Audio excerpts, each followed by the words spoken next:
Hi Sarah, thank you for uploading your homework. Just looking straight through as I always do. Excellent. And again, thank you for numbering them perfectly. I don't understand why people don't do that, like perfectly, but you have done it perfectly, so thank you. I really appreciate that. It saves me a lot of time. Okay, let's jump in. First, we have this note from you. I want to thank you for explaining that the numbers are absolute based on how much the lens is covering and how much is overload. Say that. Okay. Okay, great. We're happy that you understand that. Okay, with glasses, you say bring the chin down a tad. This is a good question. And this will take the reflection off the glasses. Okay, I'm just wondering what to do, because when one is trying to minimize the double chin and make a profile more pronounced, they lift the chin a drop. So what to do if one has glasses if I lift up their chin? Okay, so firstly, from my experience, the amount that somebody needs to put their chin down does not generally interfere with a double chin. Okay, I'm very, very aware of this, what you're asking, very aware of it. So that's the basic answer, is that it doesn't always, it does on some people, but generally the amount, which is this, you're watching how much, like if I'm like this, the amount's like this, or if I'm already like this, the amount's just literally that much. And how do we get them to do that? So you say like this, just put your chin down a drop. Yeah, did you see what I did? If you watch the posing class, you'll see this. But it's called mirroring. Okay, and you'll say to her, instead of just, ma'am, put your chin down, and she'll be like that. You're like, no. So you just go this, ma'am, just put your chin down a drop, and as you say it, you saw what I did? Just put your chin down a drop, and as I say it to you, I'm doing it, and even like, don't get me wrong, there are a couple of people who won't notice what you did, but 99 out of 100 people will up what you're saying, and they'll do it that much, and it's usually that much you need.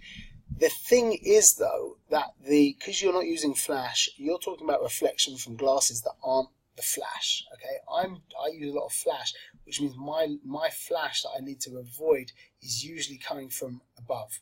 Yeah, whereas you're talking about, it's not such a big deal, reflection in glasses without flash. With flash, it's a much bigger deal. So with natural light, it's not such a big deal.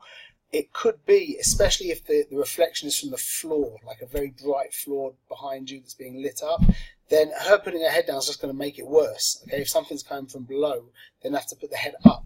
So you have to play that one by ear. It shouldn't be such a big deal. If you do find that there are reflections in glasses and you're using natural light, probably the best thing to do is to go to a new location. Okay, that doesn't mean it has to be like crazy different, like go to the other side of the park. It could literally be just having your subject move from here like to 3 meters over this way. Now you're shooting with that as a background. Okay, so that's probably the best advice, is go someplace else.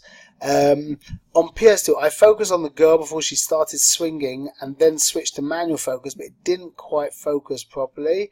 What should I try to do the next time? Okay, so yeah, that would be difficult to get with manual focus. You're going to have to use what's called AI servo focus. So you can check that out yourself. AI servo focus. You come to it, I think, in class 5, 6, or 7. You know what? I'll tell you in a second. You come to it in class. You think I know this by now? That's how my head works. I forget a lot of stuff. Yeah, class 6. So in class 6, you'll learn how to do that. But in the meantime, there's nothing stopping you from checking that out. You would want to use a setting called AI servo.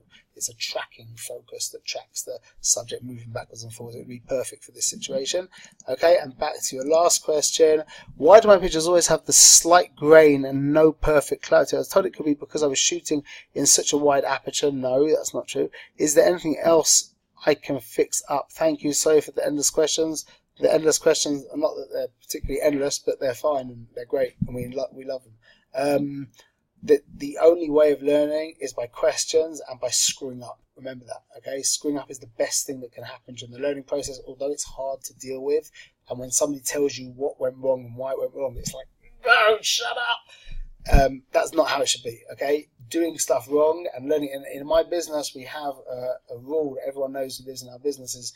Number one, the first mistake is amazing. Gewaldig. We're super happy. We love it. You're absolutely not to blame. That's great. The second time you make the mistake is stupid. The third time's unacceptable. That's the rule. Okay, great, stupid, unacceptable. So try not to make mistakes more than twice, but really learn from the mistakes, and I'll be pointing stuff out to you. Take it in and like get over that like tight feeling that happens in your shoulders when you hear that you're not perfect, and let it go. I breathe to do that, and then just learn from it, and that's it. And then you get amazing quickly. Bezrat Hashem. Okay, so let's see what you mean by the grain. Let's keep that in mind. Let's just see if there's grain here. Yeah, well, the issue here is that you're at 800 ISO on your camera, that's exactly the issue. So there's no grain here really. Could be that you opened up the shadows a bit. I'm not sure. These aren't grainy. I mean, you're at 400 ISO. I think your main question is to do with ISO. So relax about that right now, and you'll learn about ISO in class 5, and then you'll work that out. But generally, I mean, these pictures aren't grainy, so I'd really need to see exactly what it's like. 400, your camera is fine. Should be fine. Okay, let's jump in. Okay, so we have widest 1.8, f8, f22. Okay, so you nailed it. Excellent, nice one. The color went wacky here. What happened there? Change of color balance. This was like AWB, and this was like sun or something.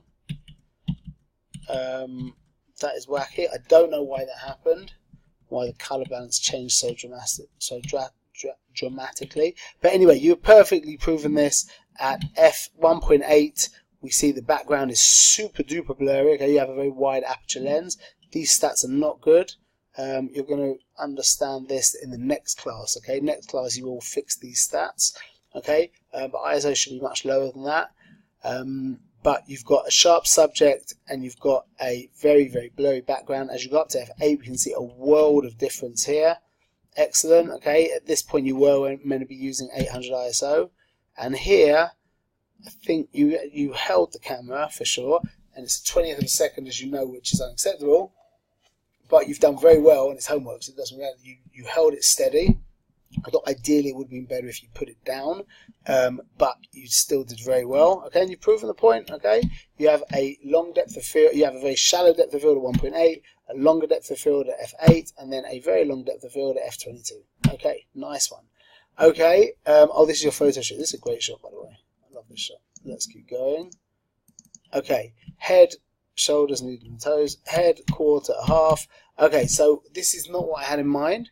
What I had in mind was a shot like this.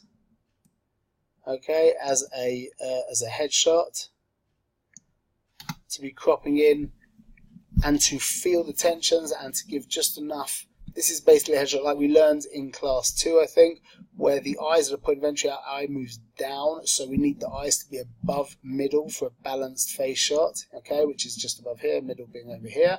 Okay, so this is really what I had in mind as opposed to this.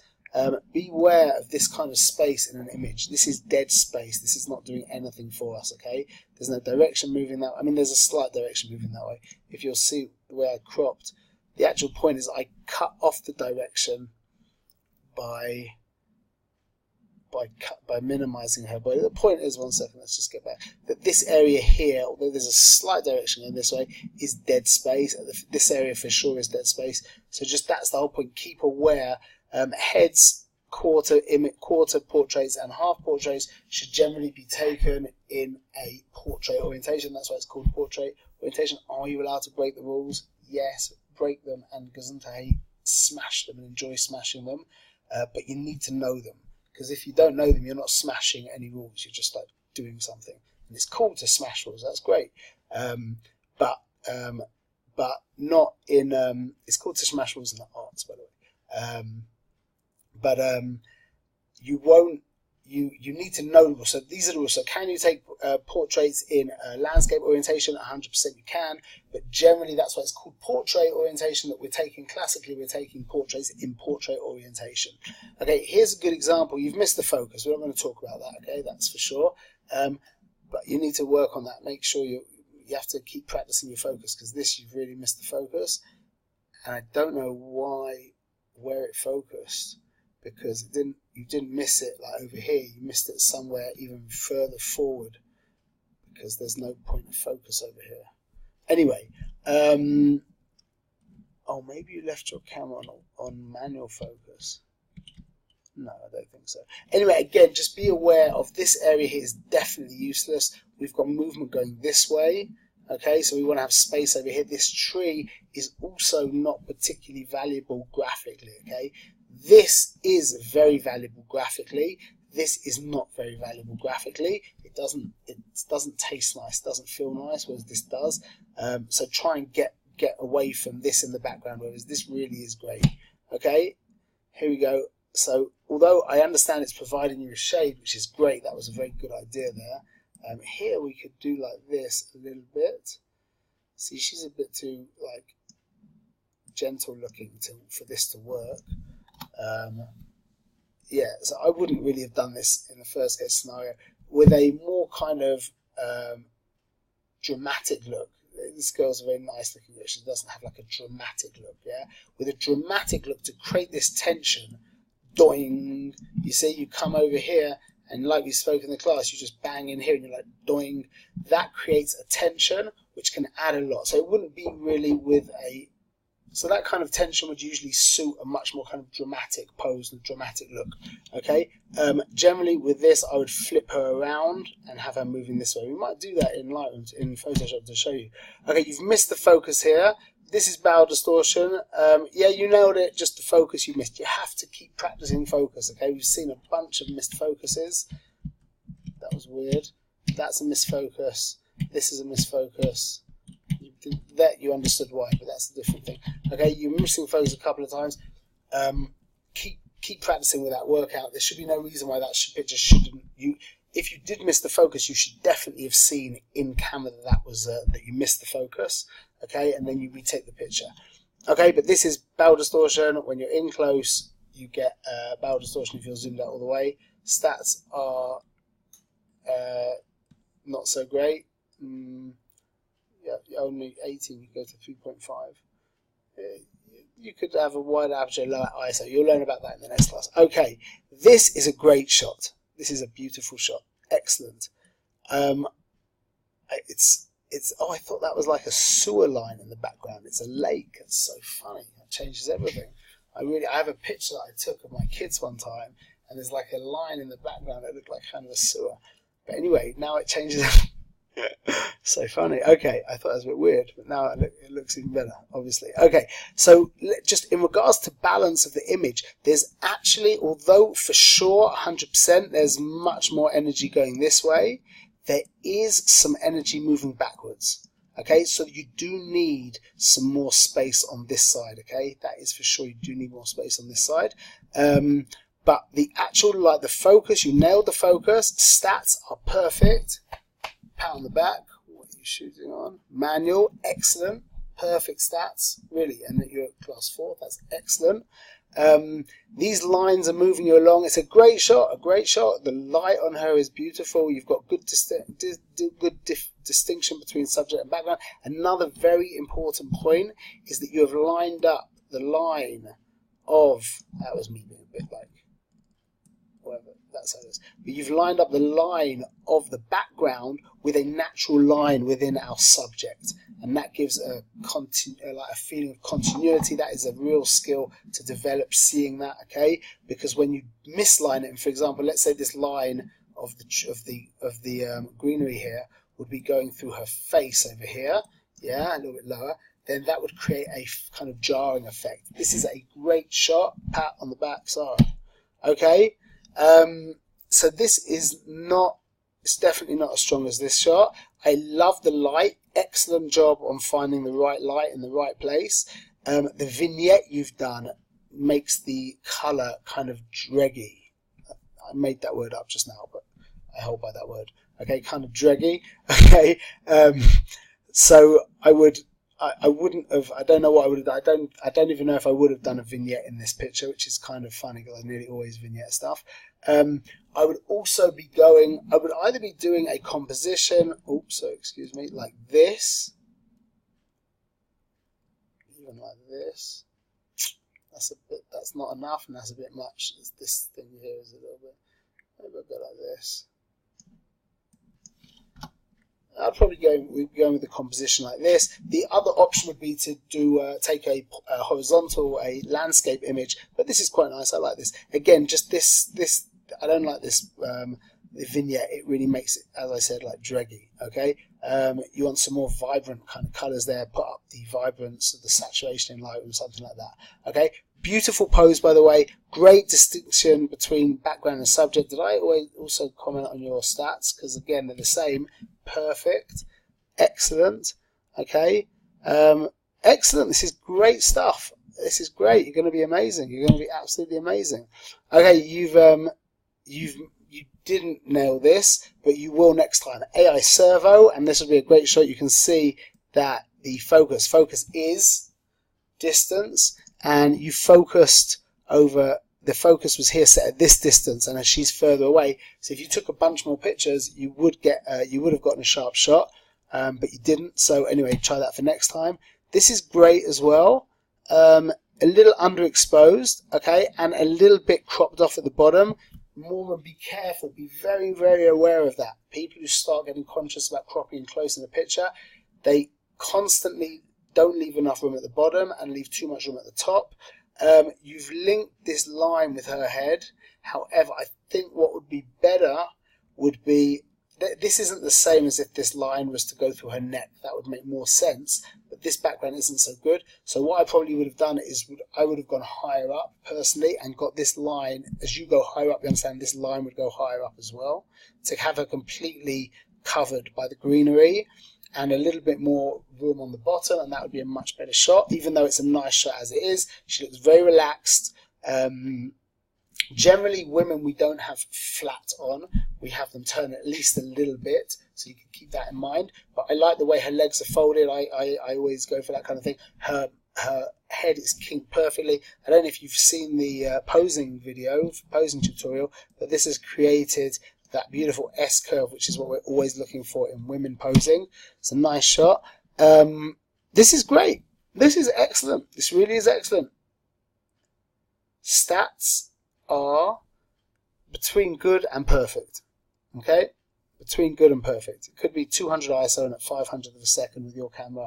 But this line here is graphically, adds a lot graphically. It really does.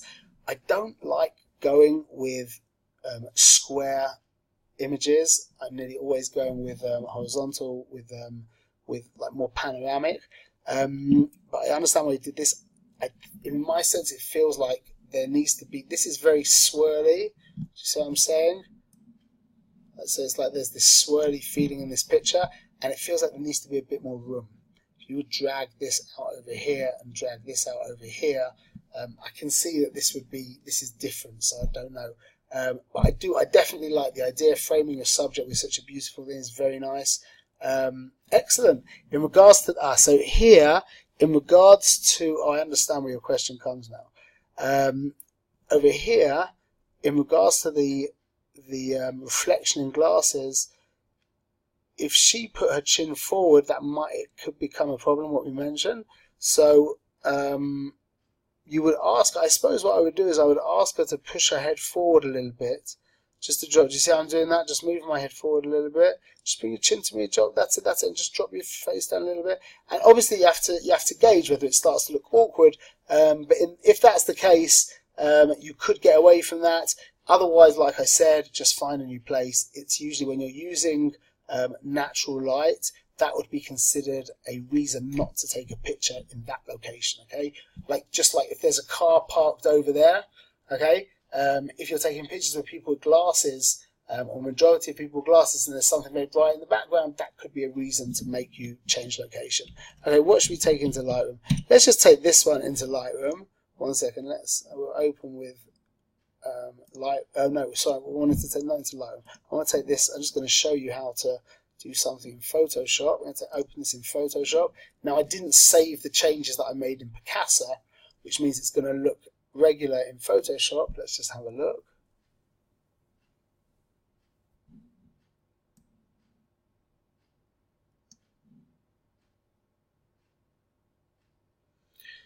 Excuse me, while my computer creaks his way around. Okay, so look, this will be super easy and you will not be able to see any difference.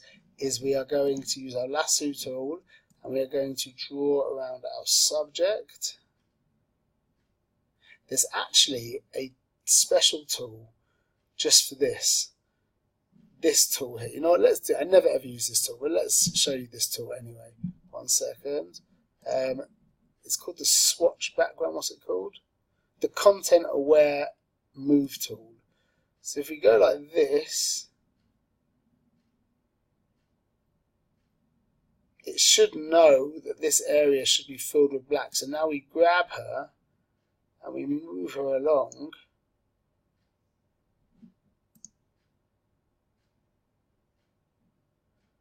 And it should be by magic. There you go. It worked perfectly in this case. I've never seen that tool work so well. That was absolutely, except for the example that I give in the class. See how good that was? That's where she was. That's where she was. Let's just go back. Cha-ching. It did that. This is exactly what that tool is for. And now what we can do is we can crop this picture. And I'll show you what I was talking about compositionally. Let's put her on the 3rd. We can raise this up a drop.